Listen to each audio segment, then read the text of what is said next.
I love this room. I wish I could take it home. Yeah. I think there's an art to combining different species and showing them off to their best.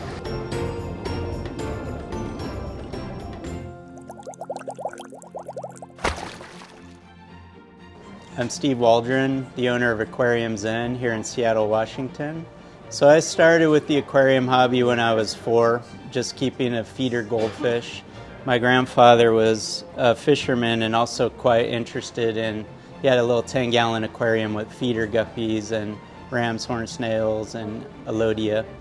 And I got into it through him, so we shared that interest. And it just kind of kept growing from there, and the rest is history. And then as we come in here, I love this room. Yeah. Like the blue walls. Right. And then the other thing too, like that I noticed was the way you built the stands. Yeah, the stands are one of our signature features of the shop, I would think. My friend who built them and co-designed them with me, he's a master woodworker, and he had no aquarium experience. The ancient days when not a lot of people had seen rimless tanks. And I told him I really wanted to showcase the beauty of the rimless tank. So he had this idea of creating these like floating shelves almost. Yeah, they look like floating shelves. I think you can easily repeat them as well if you're at home. Aquarium Zen was started in 2014, kind of to bring the nature aquarium concept to our community here in Seattle. At that time, aquascaping was just starting to take off, and there really wasn't a store that had the supplies, the fish, the plants that was focused on this emerging hobby. So I got into this hobby, through the inspiration of Takashi Amano, the great Japanese aquascaper. Yeah. Everything we see in the hobby is pretty much a reflection of his genius, is the way I look at it. So here we have our little hardscaping dojo, as we call it, where we have stone and wood, where our customers can pick it out and kind of work on their arrangement before committing to a purchase. Is this a Takashi Amano here too? There's a Takashi Amano book. It's obviously been well loved, but I just leave it out for the customers so they can get some inspiration from the master. I mean, some of these designs are quite old. This is one of the things I really like, this idea, the Yeah. jars. So I learned this from a beta breeder. She was jarring her male betas this way. And when I was opening my shop, I didn't have a lot of money to start up, and I really didn't know how to display the betas. Obviously, every fish shop needs betas. We can maintain one male, obviously, per 1-gallon jar. We give them a katapa leaf, sometimes some floating plants, or this lucky bamboo. Yep. And we'll dump out about 50% of the water once a week, kind of clean it up, take out a leaf if it's looking too funky. And the katapa leaves just kind of suppress the bacteria load and keeps the fish really healthy. You've got some really cool fish too. When you buy fish, you're picking out some really nice stuff. Yeah, we pride ourselves, because we're so invested in the planted aquarium concept, we're just curating fish that will do well in the planted aquarium. That's, the first thing we're ticking off. I love the peacock gudgeons that you got there. They're a cool little gudgeon. Yeah, that's a great fish. And then you've obviously got crebensis. Crebensis, yeah. One of the easiest fish to breed in the hobby. You almost don't want to get a male and female together because you'll have hundreds of these things. And what about these little ones with the dots? Yeah, that's the orange hatchet Daniel.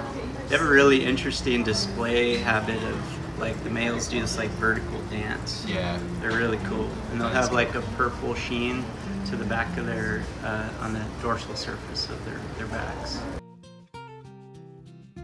Obviously you gotta have the bread and butter type things because they're so popular. They are. And very beautiful. And I love the little sparkling grammies as well. Yeah, those are babies of the giant sparkling grammy. So that's the Shallow-eye, which is the less common sparkling grammy. But they call them giant sparkling grammies, but they're tiny at this stage. Yeah. They're the size of the regular. I think there's an art to combining different species There and definitely showing them off to their best. That's the dwarf anchor catfish, Hera jordani, I think. That's a Dario, the flame red Dario. They'll get a little larger than your typical Darios, so probably almost twice the size of like the scarlet batis. There's some cool fish in here, like these red lizard whiptails. Red lizard whiptails are kind of an enigma. I don't think anyone knows where they come from in the wild. Yeah, there's like all sorts of rumors. Yeah, we got some nice ones. There's a really nice one there. There's a banjo catfish in there. That's so cool. We've got the luminatus rainbow. Yes. And those licorice gouramis? Those are licorice gouramis. That's the Nagyi species. If you look in the back, I don't know if you could catch on camera, there's some Aspiridorus pausa radiatus. It's one of the miniature cory types. Oh yeah, I did notice them. I thought they were babies, but they're Aspiridorus? Aspiridorus. So those are, they'll get a little bigger than that. Now I wanted to talk about these too. The Empire gudgeons. Empire gudgeons, yeah. They come from the same place I do. I love gobies, gudgeons. I'm a freshwater aquarist. I never really got that into, I love the marine environment, but I never really got into keeping saltwater. But gobies are absolutely one of my favorite saltwater fish groups. Oh, what's that thing? That's a Styphodon ornatus. So one of the algae-eating gobies of Southeast Asia. Really fun fish. I really like them. They're algae eaters. They combine well with like hill stream loaches, that kind of thing. And were they petricolas as well? Petricola, yeah, they call them the dwarf petricola, but most of our customers are shocked to realize they get pretty big. And then, what else do you have, do you reckon, that's interesting?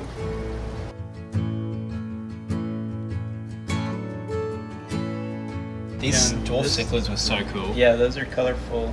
Probably one of my first fish crushes was a pistogramma. Yeah. When I was a teenager, I was really into killifish and a pistogramma. And these little tiny fish. And that's the exclamation point rasbora. Cool little miniature boraris species. I like the exclamations. They stay tiny, and they actually school. What's this little thing? A baby coolie loach. That's a super popular fish right now. That's the zipper coolie loach. It's a miniature coolie loach. They stay really tiny. I'm not sure exactly their adult size, but it's much smaller than the typical coolie loach. I mean, that's the size of like a little piece of angel hair spaghetti. Yeah, that's exactly what Ben, the manager here at Aquariums Inn, was calling them, living spaghetti. It's fascinating. They're one of the hardest things to catch. And then another episto. This is a pistogramma borelli, which is an epistogramma from kind of the southern range of the genus. And beautiful fish. When they're mature, I think they're one of the most beautiful dwarf cichlids.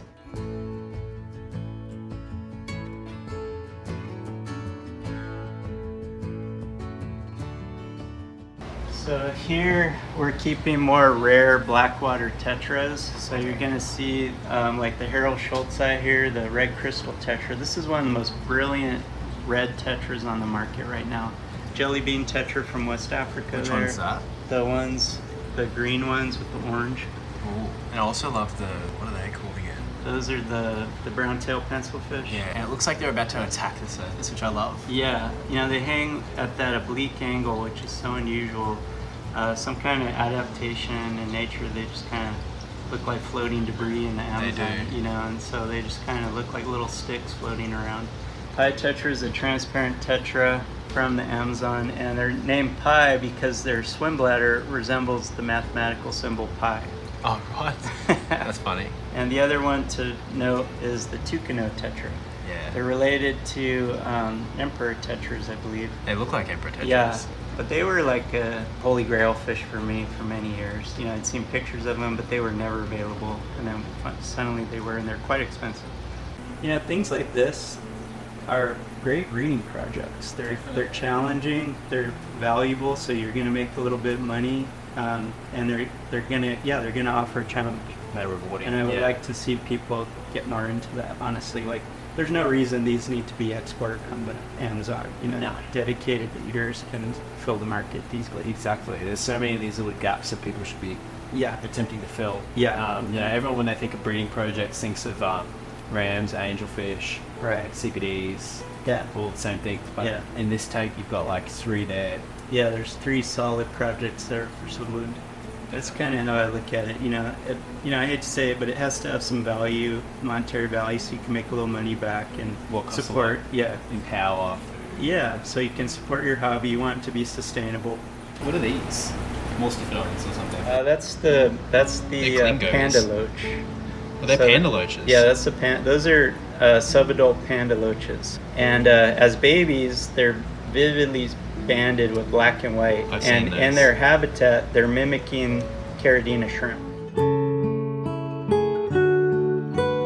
Is that a bamboo shrimp at the back? There's a bamboo shrimp in the back, and the fish hovering above them is also one of these true miniatures. That's the Boraris micros. How big do they get? Not much bigger than that. That's insane. Yeah, they're insane. Did you have any hiccups along the way? Times you like nearly went out of business or? Yeah, nothing extreme. I guess the hardest thing was COVID. We had to, stop business for about 3 months, and it was quite uncertain at that time, of course, for every business, not only mine. And it's a small business, so there's like a thin margin of error. Those few months that we were closed felt a little uncertain, but also the whole world was going through it, so I didn't have too much anxiety in a way. So we have a Synodontis pardalis in here. He's been living in this tank for about 6 years. Hopefully he'll come out when he smells the food. There he comes. He's one of our pets, a fish here. We really like him. It's cute. He's been through a lot. At one point, his fins completely eroded off. I'm not sure what happened. He got a disease, or maybe we had him with some other tetras. They might have nibbled on his fins a bit. So he rebounded from that episode quite nicely. He looks pretty good now.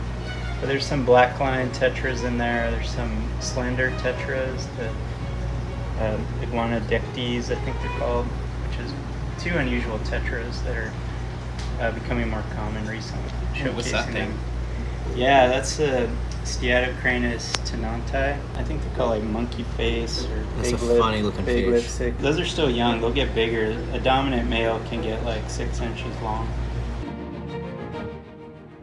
And then as soon as we were able to reopen, it just exploded. That whole pandemic period, people were at home, working from home, spending more time with their home-based hobbies, and I think that has really added a lot of fuel to the fire of the aquascaping trend and its popularity. Look at all these little ones over here. Yeah, so, I hate to say it, but I've been really enjoying overcrowding my fish tanks. Yeah. It's fun just to see a massive fish in one space. What I normally say is like lots of little things going on in a big tank. It's Right. cool. Like, Yeah, it's rather really- than having like one big monster Yeah, bass or whatever. yeah, exactly. I find this way more and fascinating. you can, Command them over. command them over, which is always fun to see. Just rummy nose tetras. Rummy nose tetras, the amber tetra. That's one of the most beautiful little tetras. An Beautiful, ideal, cheap. cheap, hardy. Even though they're tiny, they're actually quite hardy and strong. Some Farallellas in there. The dwarf gold clown barbs, the Pephia gelius, I think is the scientific name. And they A seem lot to of be the pretty aquascape- peaceful too. Very peaceful, very colorful actually. The males will turn orange, stay pretty small. Look at the command. Overcrowded tanks, but it's Isn't just that fun so to cool? see the energy. These are fish from all over the world. We have fish, the Congo tetra from West Africa. We have the snakeskin barb from, I believe, Borneo. We have tetras from the Amazon. And we have some Mexican blind tetras in there even. I saw those, yeah. Yeah. Pretty cool. And it's just fun to see all these schooling fish just happily doing their thing. Do you reckon tanks with lots of fish sell better? I think so. Yeah, it's really draws the attention. Yeah, it's really important. This is a small store. This is the heart of what we sell. The tanks we're selling fish out of. So we have to carry a pretty high density of fish, and also try to create diversity. But if I had more space, I probably would just minimize the numbers of species and maximize the number of individual fish. Okay. I think that's a very effective way to sell. You really need to have a lot of fish energy to sell them properly. This is like honestly one of the most beautiful shops. Thank you so much. Yeah, most people typically don't think of an aquarium as an art form, so we wanted to showcase that potential. not only with our display tanks, but also the information and knowledge that we share. And I think once people get a taste of that, they really get hooked, because there's just endless potential to express themselves, to try different plants, different combinations of fish and plants, and you know, they get, as many of us know, it's just one of those hobbies that'll suck you in. This is a cool plant that I think people should keep more too, lotuses. Yeah, tiger lotus. This is one of the easier ones, very dramatic, great centerpiece plant, great focal point in the aquarium. This is actually a different species. It's kind of a fun story. This is a lily from the Amazon, Nymphaea gardnerii, or the Santarem water lily. And it reproduces by runners, much like a little sword plant or something. That's pretty cool. It'll just shoot out little runners. And again, if you trim it properly, it'll grow really low, and you could create a carpet of this plant. I've seen aquascapers create carpets with it. Because normally lilies like make bulbs. Yeah, yeah, often. And this one is, it creates runners and stays pretty small. There might be a bulb there. There's a bulb. Yeah, from a tiger lotus, actually. See that? I wish I could take it home. Yeah. The plants just look so nice. Yeah. These are all stem plants that are beginner friendly, and they're fairly cheap. These are this is the beginner tank. Yeah, so this is a good entry level. You know, you're going to see things like the water wisteria. That was my first plant. Wow. Yeah, exactly. Ludwigia, we got rotalas, more Ludwigia. This is a plant Ben's been growing, the Rotala Bangladesh. I like that. Beautiful one. In Australia, yes. this one up here, me and Harlan were looking at it. What is it, like $150, $180 per plant? Wow. Yeah. Man. A lot of the Ponegitans can be propagated quite easily because they flower really easily, and you could hand pollinate them and then start getting little seedlings. And they come in different varieties. There's like this wider leaf form. There's that narrow leaf form. Sure. This is the longa plumilosus. Beautiful kind of translucent quality to the leaves in the right environment. If you feel like it's your passion, something that goes deep, it's not some kind of passing fad or just a transitory thing for you, then I think you have a chance. If you're going to turn into business, it has to be a service. That's something I didn't quite understand in the beginning. I just thought I'll just show a bunch of beautiful aquariums and everyone will flock to me. But you have to really have that service mindset that you're, helping people and providing something of value, not just, showcasing your ego. So it took me a little time to figure out.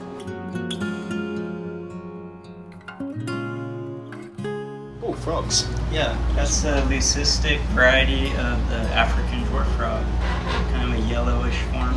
They're freaky looking. They're freaky. They remind me of little naked aliens. How do you take care of them? Really easily. They like shallower environments because they have to come to the surface to breathe. And there's no filter on that tank. We just do water changes and have a lot of floating plants. You'll notice a lot of floating plants in the shop.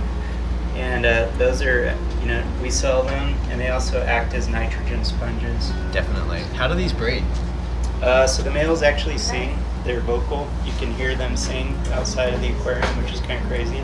And then they go into amplexus, where the male, mounts the female, and then they lay strings of eggs. Do you want to talk about these? Yeah, let's talk about these. So we like to have a lot of different types of display aquariums here at Aquarium Zen. This is one. It's been going for like 3 or 4 years. It's pretty well established. This Crypt spiralis red is a wonderful feature of this tank. This is a great plant. It has this like centered kind of neon green vein. It's really cool looking. Really pretty. This is a rare form of Riccia that one of our customers brought to us. And we have the Hygrophila pinnata fida, which looks like a pink or purple or red fern, depending on how it's growing. Centerpiece fish, we have a male pistogramma, pretty rare one there. The name escapes me at the moment, but just a really unusual. It's not like a Hong Sloy, is it, or anything? It's not a Hong Sloy. It doesn't even have a name. It just had like a number system. Does he have a name, like pet name? No. Oh no, Not yet. I don't name my fish. I find that to be a curse. Okay, right. There's some mono shrimp. They help clean. They're great cleaners. They manicure your your fine leaf plants and keep the algae in control. And they're just fun to watch. They are. Yeah, translating Takashi Amano's book, I learned as a child he would snorkel in the freshwater marshes in Japan near his home. And that's where he picked up a lot of his concepts, including watching the algae-eating shrimp in nature and as a little kid. And that's what informed his aquarium practice later on in life and his art form. But yeah. One of the other things I was going to say is I loved like the Christmas tree kind of look with all that moss. Yeah, and this crazy like dinosaur. It looks like piece of wood. what's it like, ram's horn? Yeah, it's nuts. This was a really unusual piece of wood that came in one of our shipments. The trade name is hornwood for anyone that's looking for it. Yeah, it just has this tree vibe, which is really fun. Moss has grown all Ben over has it. propagated this anchor moss all over the base of it too. Shrimp love it too. Shrimp love it. This is a beautiful tank too. I like, I've been I can't believe you sell out of here. Like, it just looks like a display. This kind of thing inspires me. Just like tangles of driftwood, leaf litter, the white sand that you often see in that environment, and just all kinds of different fish. These are all Amazonian species that you're looking at. They're Manica Peru? No, these are just some silver angels and some marbles that some of our customers bred. And the gold laser cories. Gold laser cory. Classic. And these beautiful pinax down here, those guys are epic. Tiger plecos. Tiger plecos, really amazing. Beautiful. Yeah, amazing. The word. Oh, look at this thing. Is that a fairy cory? Yeah, exactly. Yeah. Oh, that's a peppermint. That's the first one I've seen here. Oh, cool. That's a cool fish. Yeah. So we got 2 species of very colorful tetras in this tank. To the left-hand field, you're going to see the orange lemon tetra. That's a very closely related species, possibly a new species, sister species to the classic lemon tetra. They're found in a tributary of the Tapajos River in Brazil. What the heck is that little thing before it disappears? That's a pandagara. What the heck? Pandagaras, they're kind of like algae-eating loaches, is the way I describe them. This is the gara is the genus that includes the doctor fish. You've probably seen those fish pedicures they have in Southeast Asia. Yeah, right. So these guys, and sometimes if you'll put your hand in there, he may just migrate over to my fingers. I don't know. Something's bugging me. And then the other tetra. I really like to promote this concept of people getting into breeding some of these rarities that shouldn't really be rare. That's the red cherry tetra, another new introduction to the aquarium hobby. Just like pure red, just like pure fire in fish form. They look like candy. Yeah, it's amazing. They're like actual Swedish fish. Yeah, so that's another one that should be What's that quite thing? easy to breed. That's a lake inlay loach. So lake inlay is a big inland freshwater marsh where the celestial pearl danios come from, and that's a loach species from there. One thing we talk about a lot. I love the 2. This is a this perfect plant. example of how to use the lotuses and Yeah, lilies. this is that lotus we were talking about, the Nymphea gardneri, the Santarem species that reproduces through runners. So they'll just like spread through the aquarium. You can see it like it's gone like... Yeah, you got little babies popping up throughout the tank. And fascinating species. It stays pretty small for a lily. So we have this back section of the store. We just kind of do odd projects back here. It's a fun area. Yeah, it's pretty fun. I've been getting into the Japanese rice fish, the Medaka. I was doing like a sabbatical in Hawaii for a while, all of 2023. And I was importing eggs of Medaka from Japan to Hawaii and raising them outdoors. And this one's called Kugyoku. And they look like miniature koi. The Medaka are really an outdoor species. They're not really aquarium fish per se. They're really meant to be kept outdoors in little container ponds. And they seem to really do better in seasonal environments where it gets colder in the winter, colder at night. They like those shifts in temperature. They do look cool from the top, hey? Yeah. How cool is that plant? Is it floating bamboo? I forget the name of this one. It is a type of grass. it's really strange. It has these like floaty, kind of spongy. Yeah, it's growing up towards the light. I love that. These are all immersed plants. That tank could be flooded, and the plants will keep growing. You have like hydrocotyle, verticillata. You have a big anubias there. There's some rotala down there. Beautiful. So those are all potential aquarium plants, but we decided to remove the water and let them grow into this like peaceful zen. So this is, I heard you talking to Dean before. These are a little secret project, or? Yeah, you know, this fish is very uncommon, at least in America, in the commercial trade. I only got them one time. They call them fireball platies. And it was actually like within the first couple weeks of store being open. And I sold them out, and then years later, one of my customers was breaking down their tank and brought them back. And that was the only time I ever got them. And we've been keeping them ever since. And my goal, they're just like a miniature red platy, just like a perfect tiny red fish that just contrasts wonderfully with the green tank. Yeah, and you got these little herds of them. You know, they're just really diminutive and charming. And so my goal, we don't really sell these. We just stick selecting for smaller and smaller ones. You know, so you have a true dwarf platy. Yeah. And I think that would be such a beautiful fish. I just find them really charming, and something I hope to work with. Well, Stephen. I'm pretty happy. You know, I've been in this space for about 10 years. It kind of has that lived in, you know, kind of funky old space, funky old aquarium store vibe, which I appreciate. You know, it's kind of fun to go into a place that has history and feels established. And so I like offering that to the community. I am wondering what the next phase will be for me. I'm curious to see what the next trend is. Personally, I'm quite interested in container ponds and Medaka rice fish, the Japanese rice fish, and wondering if maybe the aquascaping trend will migrate outdoors into, you know, like container ponds and that sort of thing. So that's something I'm interested in. So I would need a different space that could accommodate some outdoor air, you know, outdoor pond type systems and that kind of thing. So we'll see what the future holds. But for now, I'm quite content just managing this little you know, speakeasy is what we call it, aquarium speakeasy. It's a little hidden, and you're not quite sure walking by the storefront what's behind the door, and you know, it's kind of a magical world once you enter it. Well, Stephen, thank you so much for letting me tour. My pleasure. It's thank you. a long way from where we came, and it's just totally worth it. It's such a cool shop. Thank you for getting us in as well into the Amazon space. That was so fun. It was great to show you guys around there, and you know, show you some of the great features, highlights of Seattle.